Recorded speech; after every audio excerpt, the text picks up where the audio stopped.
두 주인을 섬기지 못한다. 한쪽을 미워하고 다른 쪽을 사랑하거나 한쪽을 중히 여기고 다른 쪽을 업신 여길 것이다. 너희는 하나님과 재물을 아울러 섬길 수 없다. 네. 오늘 가정의 주일로 말씀 제목 읽어보겠습니다. 시작. 주님과 애착된 가정. 네. 주님과 애착된 가정이라는 제목으로 함께 하나님 말씀 나누도록 하겠습니다. 네, 우리 오늘 가정의 주일로 함께 예배를 드리는데요. 예수님께서 여러 말씀을 하신 내용들, 특별히 인간은 어떤 존재인가에 대한 이야기를 많이 하셨어요. 긍정적인 부분으로 인간에 대해서 말씀하신 내용도 있지만 대부분 하신 말씀, 인간은 이렇게 좀 부정적인 내용들을 많이 담고 있어요. 그런데 뭐 특별히 그 중에 긍정적인 걸 보자면 죄로 인해 타락했지만 하나님께서 특별히 돌보아 주시는 존재가 인간이다. 죄로 인해 타락했음에도 불구하고 그게 우리 인간에 대한 예수님의 여러 가지 이야기 중에 하나입니다.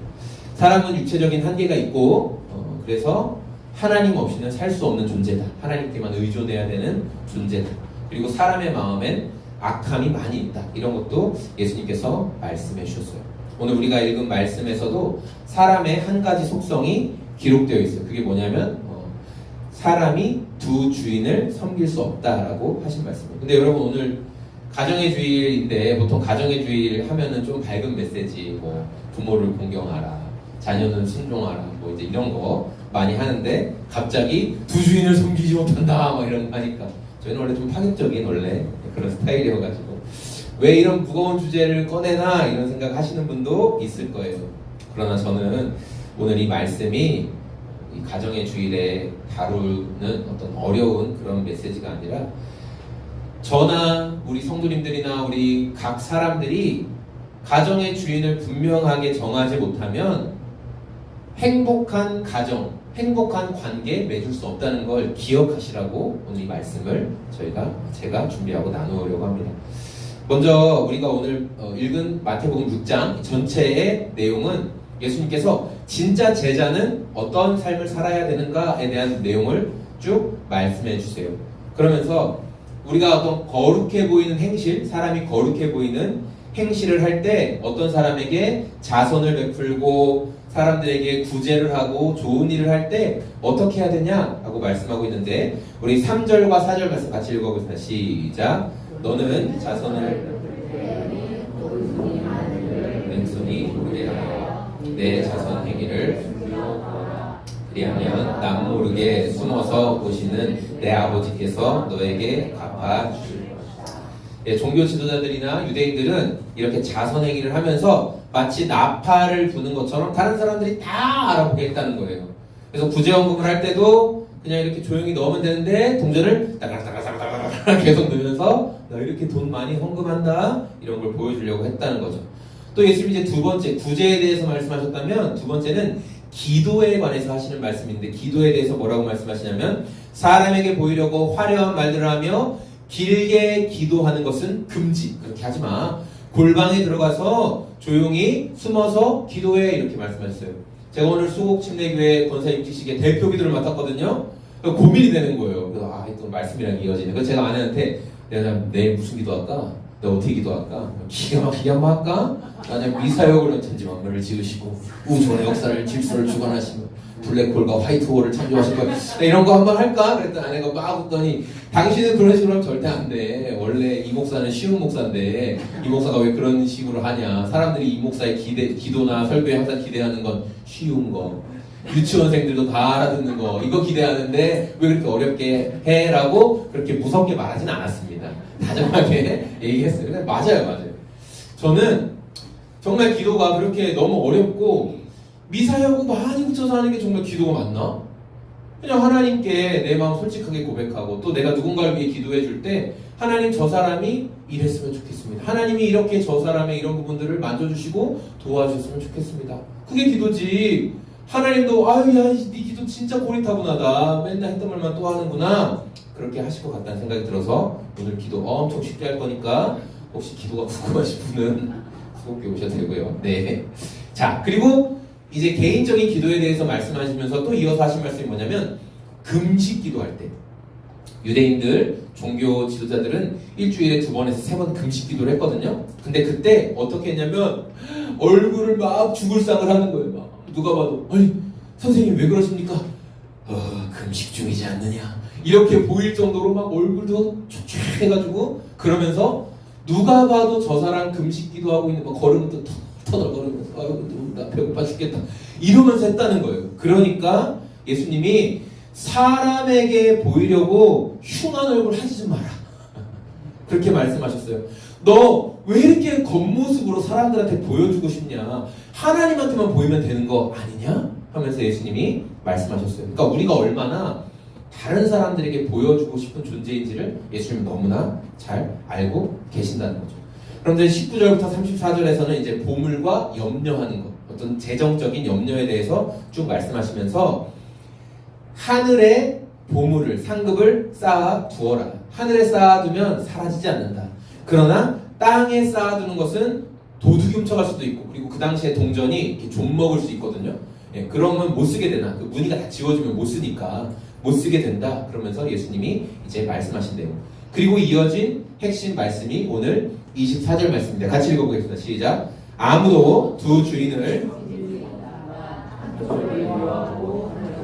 사랑하거나 한쪽을 중히 여기고 다른 쪽을 없이 여길 것이다.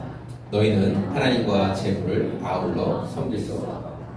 예수님께서 하나님과 재물 양쪽을 번갈아 가면서 섬길 수 없다라고 분명하게 우리에게 말씀하셨어요. 기준 명확하게 하라는 거예요. 둘 다 할 수 없다. 만약에 사람이 여러분 둘 다 하나님도 섬기다가 재물도 섬기다가 할 수 있으면 예수님은 둘 다 섬길 수 있으니까 적당히 네가 조절하면서 하면 된다 이렇게 말씀하셨을 거예요. 그런데 여기서 섬긴다라는 말씀, 아래에 나온 섬긴다는 말씀은 어떤 그 헬라어 뜻이 있냐면 전적으로 소유물이 된다 그 말이에요. 더 나아가면 그것의 노예, 그것의 종이 된다는 뜻이죠. 우리 로우민 성도님, 노예나 종은 자기 생각이 있을 수 있어요, 없어요? 주인이 시키는 대로 무조건 해야 돼요, 그렇죠? 그게 노예나 종의 처한 현실이래요. 그러니까 사람이 재물을 섬기면 재물의 그냥 노예나 종이 된다는 거예요. 재물이 원하는 대로 살아갈 수밖에 없다.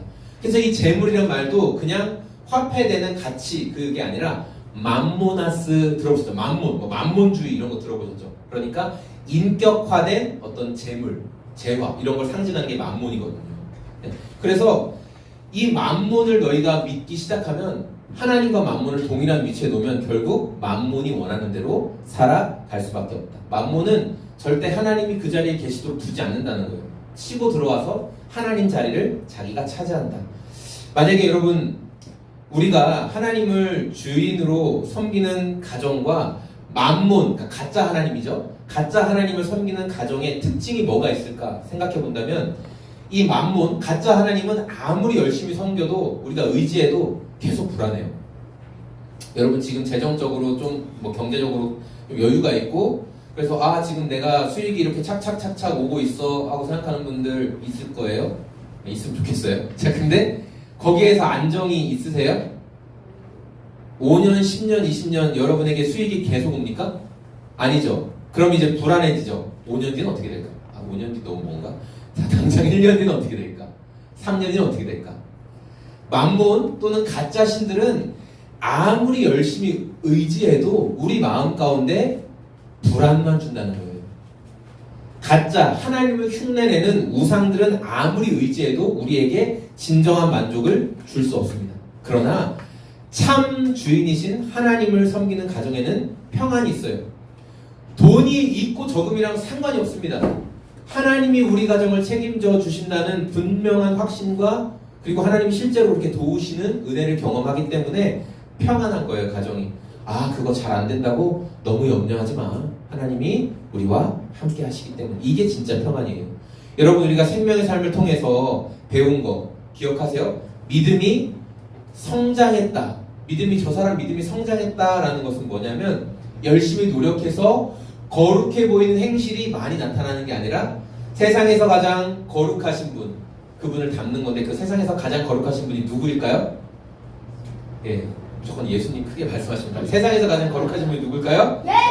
예수님! 맞아요. 세상에서 가장 거룩하신 분인 예수님을 닮으면 거룩해진다는 거예요. 예수님께 의지하면 거룩해진다는 거예요. 예수님께 엎이면 거룩해진다는 거예요. 이게 성경이 말하는 거룩한 삶, 믿음이 성장하는 삶이에요. 그래서 예수님은 이 사람의 속성에 대해서 이야기하시면서 우리의 마음의 구조가 이렇게 딱 나뉘어져서 쓰여지지 않는다. 이것도 다 잘할 수 있고 이것도 다 잘할 수 있다라고 분명히 말씀하시지 않았어요. 가짜 우상, 하나님을 흉내내는 가짜 우상을 따르든지 하나님을 따르든지 둘 중 하나야. 네 마음에 방이 여러 개 있는 게 아니라 딱 하나밖에 없어라고 예수님께서 말씀하셨어요. 그래서 여러분, 우리 마음이 하나님을 섬기든지 우상을 섬기든지 둘 중 하나다. 예수님 분명히 사람을 그렇게 정의하셨어요. 제가 요새 이제 읽고 있는 책이 있고 우리 같이 좀 이제 곧 자녀들이 청소년기가 될 거라서 이 책을 같이 봤으면 좋겠다 하면서 우리 좀 같이 이야기한 부분들이 있는데, 이 책 제목이 뭐죠? 아이의 손을 놓지 마라. 너무 책 제목이 강력해요, 그렇죠? 자, 이 책은 아동 심리학의 권위학자인 저 뉴펠드 박사가 쓴 현대 부모 교육, 특별히 애착이라는 관점으로 자녀들과의 이렇게 교육과 관계를 잘 정리했는데, 이 책에 어떤 나오는 한 부분을 제가 간단하게 요약해서 말씀드릴게요. 애착이라는 것의 본질이 있는데, 애착은 뭐냐면 자석과 같아요. 자석. 그러니까 여러분, 자석은 중립이 없어요. 이쪽 N극과 S극, 그쵸? 그래서 서로 딱 달라붙거나 밀어내거나 둘 중 하나입니다. 뭐 적당하게 붙어있기도 하고 떨어지기도 하고 그렇지 않아요. 같은 극끼는 어떻게 해요? 밀어내고, 다른 극끼리는 딱 달라붙어요. 맞아요. 이게 속성이에요. 그래서 아이가 또래들과 긴밀한 유대감을 형성하면 부모와는 어떻게 된다는 거예요? 경쟁 관계가 된다는 거예요. 그러니까 아이가 자녀들, 그러니까 자기 친구들이랑 딱 달라붙으면 이제부터 부모는 밀어내기 시작한대요. 너무 무섭죠? 네. 그런데 이런 변화가 서서히 어느 날은 부모님의 말을 100 정도 들어주다가 이제 친구들이랑 조금 친해지면 그 다음에 한 80 정도 들어주다가 그 다음에 60 정도 들어주다가 30 정도 들어주다가 그렇게 하지 않고 어제까지는 엄마 아빠랑 딱 연합해 있었다가 갑자기 다음날 나를 갑자기 거부하게 된다는 거예요. 이게 애착의 무서운 부분이라는 거예요. 그래서 이 박사가 뭐라고 얘기하냐면은 아이들이 또래랑 잘 지내면서 동시에 부모에도 애착할 수 있는 거, 그런 거 없다는 거예요. 애착은 아까 말한 것처럼 자석처럼 여기 붙거나 여기 붙거나 둘 중에 하나다. 그래서 친구와 부모 중에 한 군데에만 애착할 수밖에 없고, 또래와 애착된 친구들은 부모를 거부하고 부모와 애착된 친구들은 또래를 거절한다는 게 아니라 또래에 거절이 있어도 부모님과 건강하게 애착돼 있기 때문에 그거에 영향을 안 받는다는 거예요. 여러분, 우리가 상담할 때 제일 어리석은 게, 여러분도 다 겪었고 저도 다 겪었는데 제일 어리석은 게 뭔지 아세요? 가장 중요한 문제를 가장 답이 없는 또래들한테 물어본다는 거예요. 그렇지 않으세요? 뭐 결정할 때 나 뭐 어떻게 해야 될까? 옆 친구한테 물어보죠. 옆 친구한테 물어보죠. 제일 얘도 답 없는데 그게 우리 모습이라는 거예요. 부모님과 건강하게 애착되면 부모님한테 여쭤보죠. 제가 어떻게 하는 게 좋을까요? 그럼 그간의 경륜과 지혜와 자녀를 사랑하는 마음으로 이렇게 하는 게 좋을 것 같다라고. 그러나 결정은 네가 하는 거지만 우리는 이렇게 하는 게 좋은 것 같다라고 제대로 된 조언을 받을 수가 있는 거죠. 그러나 친구들과만 애착이 딱 되면 거기서 답을 찾는다는 거예요. 그리고 이게 심해지면 어떤 일이 벌어지냐? 나는 친구들이랑 동질감을 얻고 싶죠. 자녀들이. 그쵸? 여기 저희 자녀들도 그렇거든요. 그래서 학교 가면 애들이 막 변신하더라고요. 자, 그래서 어떻게 하냐? 이제 친구들한테 너네 변신하잖아, 솔직히. 다 알아, 내가. 네, 변신하잖아.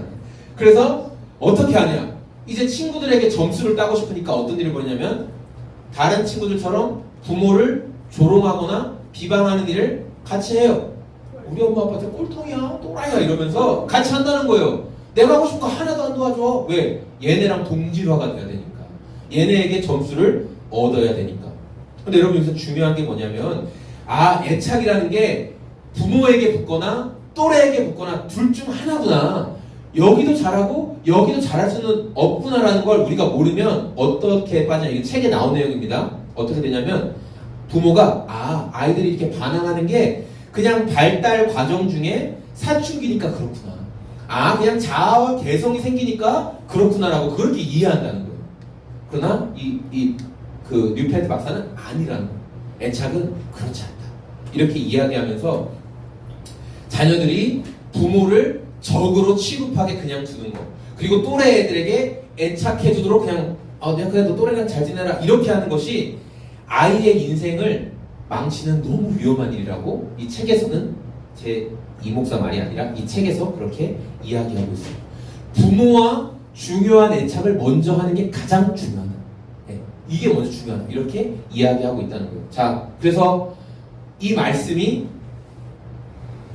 하나님을 섬기는 것이나 우리가 사회생활을 하는 것이나 자녀 양육에서나 동일합니다.